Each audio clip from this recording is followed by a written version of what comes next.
Like I told you last year, my Christmas party generally runs in even in the beginning of January. Well, this is yet another party starter, but through the course of this recipe, I will also show you how to convert this into a main course. Hey guys, it's me, the Bombay Chef Varun Inamdar, and welcome to Get Curry. Let's begin.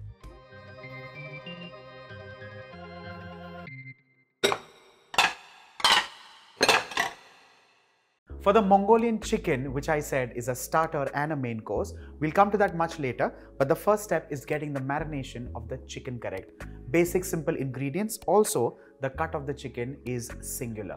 When I say a singular cut, I mean you can use either the thigh or the leg or the breast, boneless. What I have taken is chicken breast, which is boneless, and cut this into strips. First things first, let's add in some cornstarch. Let's add in refined flour, which is also known as all-purpose flour. This helps to bring in the gluten or the stickiness or the glue in the recipe. This way, the marination holds onto the chicken, which is very important. Well, eventually the purpose of refined flour is also thickening, but that's right towards the end. Let's get in with the third ingredient, and that is paste of ginger and garlic. Let's add in salt as required and mix this well. Well, at this stage, you can add in some sweet paprika, you can add in some pepper, you can add in some soya. That'll just end up complicating the recipe. Keep the basic flavors intact, and that's why you have good food served on the table.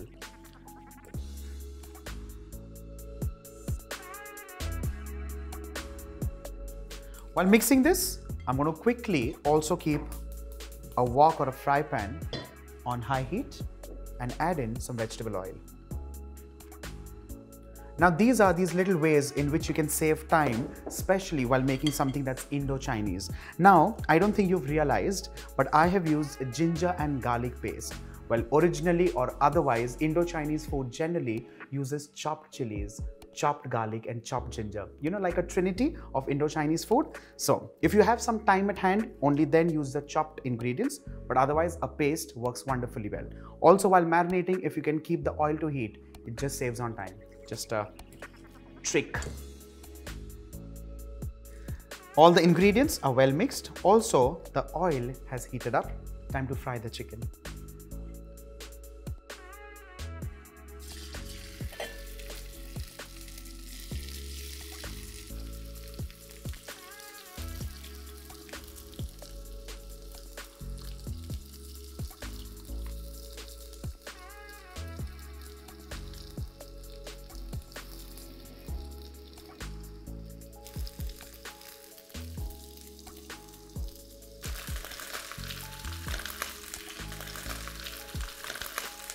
Well, generally, an Indo-Chinese recipe like this would use a technique of deep frying, but that way you end up using a lot of oil. So pan frying in a recipe like this works wonderfully well. Let's add in the next round of ingredients, beginning with sliced red onions, green capsicum. You can make it absolutely colorful, and the choice is completely yours. Use in all the colors of the bell pepper. Go all wild. Let's stir this well.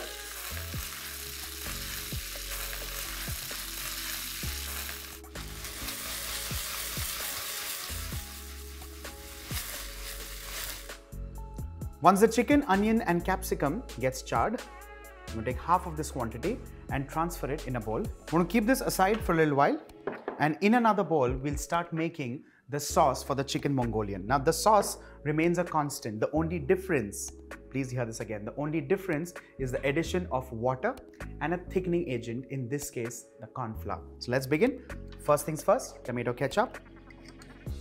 Well, Mongolian is a combination of something that is sweet, something that is spicy, and also sour. So all the ingredients that you see here are a combination of these flavors. So something that is sweet and sour, a ketchup. An ingredient that brings in umami, soy sauce. Souring, white vinegar. Sugar for sweetness. With this, off goes the flame, and our chicken Mongolian, which is a starter, is done and ready. Let's transfer this straight in the serving platter.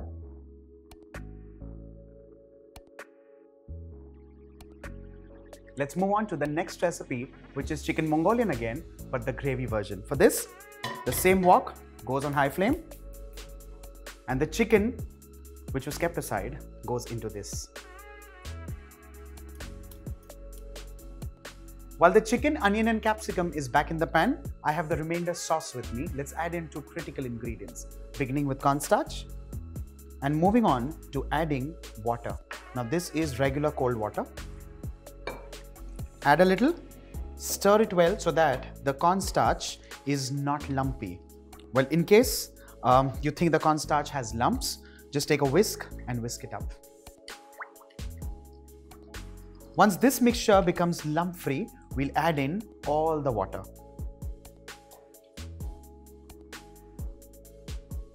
Mix this well. And this is now the essence or the base for the same Mongolian chicken but gravy form.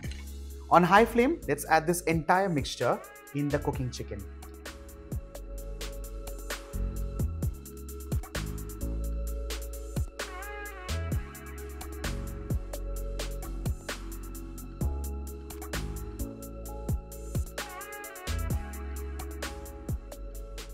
Now that this mixture, or rather this gravy, is bubbling away to glory, this is the time when you can see the difference between the colors. Well, initially when it was pale red, and now it has intensified beautifully.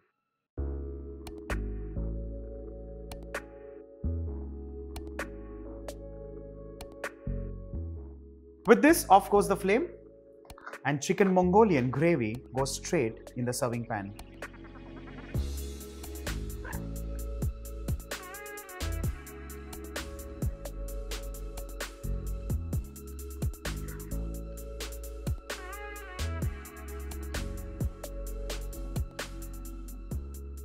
Well, here now, if you notice the difference, one is a starter, one is a main course. Of course, one is dry, one is in gravy form. And this is the wonder and beauty of something that is Indo-Chinese.